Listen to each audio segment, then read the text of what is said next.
The government of Punjab, under the Punjab Finance Bill of 2026, has proposed increasing Abiana, that are the water charges, the token taxes, and the agricultural income tax for the upcoming fiscal year of 2026 and 2027. But why? The main reasons that the government of Punjab particularly has proposed increasing the levies or taxes in these domains include: number one, the federal government of Pakistan has waived a greater amount of taxes, particularly for the salary class. Number two, that Punjab has to broaden or widen its tax base.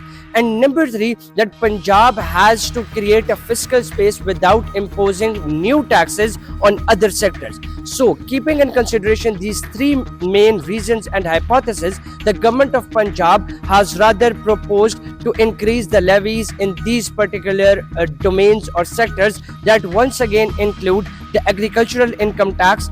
The government of Punjab in actuality plans to collect 748 billion Pakistani rupees in taxes, which would be approximately 43% more than the last year's tax collection of 524 billion Pakistani rupees. And in this particular regard, the Abiana charges, which were initially crop based, would now be evolved or transformed towards the flat rate regime, which means that Abiana charges or the water charges per acre would be fixed at 1,650 rupees for Kharif season and 850 rupees per acre for the Rabi season. Beforehand, the farmers or the landowners who would own land ranging from 12.5 acres to 25 acres would be obligated to give 300 rupees per year. Landowners who would own the land ranging from 25 acres to 50 acres would be obligated to give 400 rupees in the form of levies per year.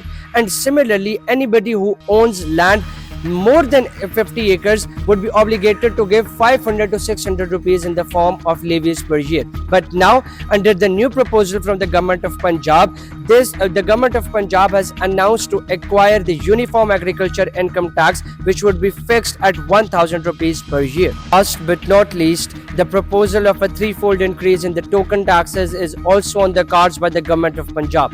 Yes, depending on the laden capacity of a certain loader or a heavy trailer, they'll be obligated or directed to pay certain amount of levies. For example, any loader who has a carrying capacity ranging from 4,000 kgs to 8,000 kgs would now pay 6,600 rupees instead of the existing 2,200 rupees. Similarly, any loader or any trailer who has the carrying capacity ranging from 8,000 kgs to 12,000 kgs would now be dedicated or directed to pay 18,000 Pakistani rupees in the form of levies instead of 6,000 Pakistani rupees. So, wants to reiterate the fact that these are the proposals from the government of Punjab and would be implemented once ratified, and these steps are being taken so to ensure an additional fiscal capacity for the province of Punjab without imposing new taxes on the general public.